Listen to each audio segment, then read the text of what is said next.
Hallo und herzlich willkommen bei einer weiteren Folge von den Dutch Oven Brothers. Mein Name ist Kai und heute zeige ich euch, wie nach einem Dutch Oven Tag der Dutch Oven richtig sauber gemacht wird, denn auch das geht an uns allen leider nicht vorbei und macht sich nicht von selber. Und wie das geht, zeige ich euch jetzt. Folgende Dinge werden natürlich benötigt von euch.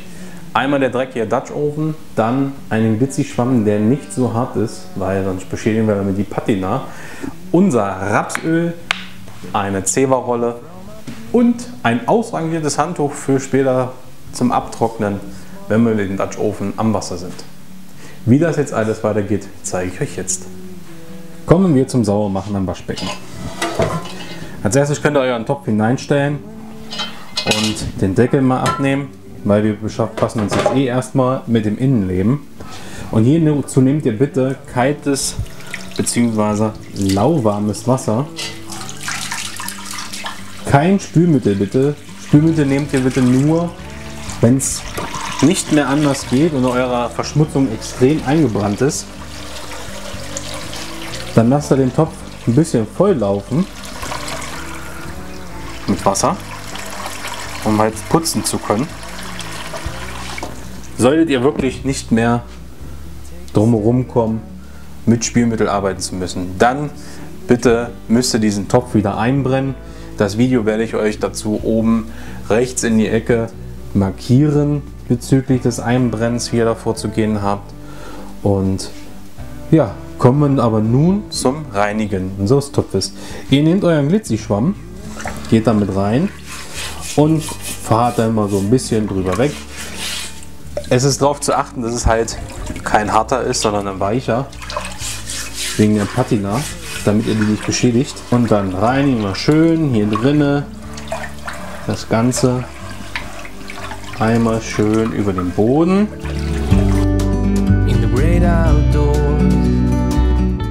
Dann kippt ihr das wieder aus, das Wasser, logischerweise.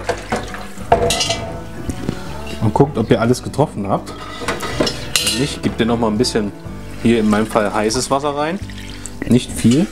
Damit löst ihr das bitte noch mal alles an. Geht noch mal ringsrum schön. Euer Topf sollte danach so aussehen von innen. Richtig schön sauber.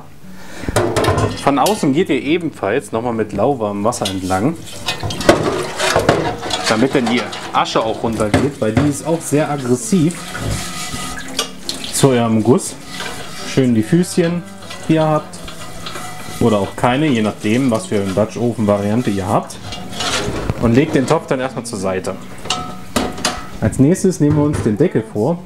Hier gehen wir genauso wie mit dem Dutch Oven auch. Wasser drauf. Hier kann man leider kein Wasser sammeln. Auch hier wieder zählt nicht mit scharfen Sachen dran, sondern wirklich euren Glitzy-Schwamm, euren weichen, einmal schön ringsrum. Wascht ihr schön die Asche ab, weil die, wie gesagt, auch aggressiv ist. Von innen den Deckel, von außen. Und voilà, euer Deckel ist ebenfalls sauber. So, jetzt kommen wir zu dem gesagten ausrangierten und alten Handtuch, weil es kann immer sein, dass Kohle, Reste, Schlieren, Schimmer auf dem Deckel sind oder auf eurem Dutch Oven, und schön abtrocknen.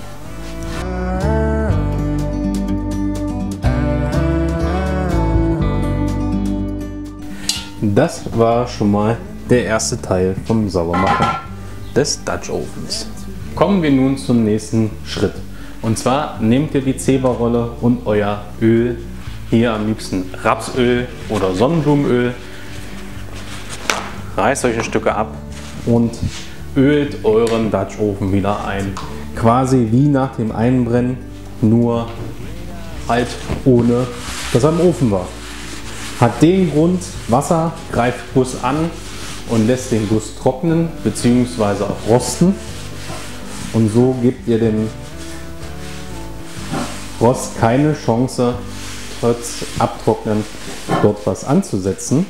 Wie gesagt, reibt es schön ein, euren Dutch Oven, denn so habt ihr lange Spaß an diesem Ofen selber. Wie gesagt, sollte es gar nicht mehr gehen und ihr müsst es tatsächlich mit scharfen Mittelchen ran, dann kommt ihr um das Einbrennen nicht mehr drum herum. Oder musstet dort mit scharfen Sachen reingehen, wirklich mit einem härteren Glitzischwamm, dann ist natürlich die Patina hin und dann müsst ihr halt den Dutch Oven wieder einbrennen. Dazu gab es, wie gesagt, von uns auch schon ein Video. Nachdem ihr jetzt, wie gesagt, das hier, den Deckel gemacht habt, kommen wir zum Dutch Oven selber. Wie gesagt, wir geben hier nochmal einen guten Schluck rein und reiben unseren Dutch Oven ebenfalls von allen Ecken und Seiten wieder ein. It's so beautiful. Wenn innen etwas mehr ist, ist auch nicht schlimm, denn wenn ihr beim nächsten Mal den Dutch Oven benutzt und den auf die Kohlen stellt oder auf euer Feuer, wird er gleichzeitig wieder ein bisschen eingebrannt und ihr gebt nochmal eine Schutzschicht.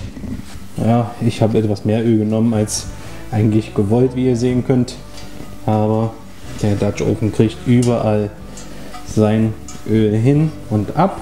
Ja. So sollte jetzt euer Dutch Oven aussehen. Schön eingeölt und glänzend. Jetzt nehmt ihr euch wieder 2-3 Blätter von Zewa. Packt es hier auf die Kante. Vielleicht ein bisschen dicker. Und verschließt den Dutch Oven wieder, um ihn fürs nächste Mal zu nutzen.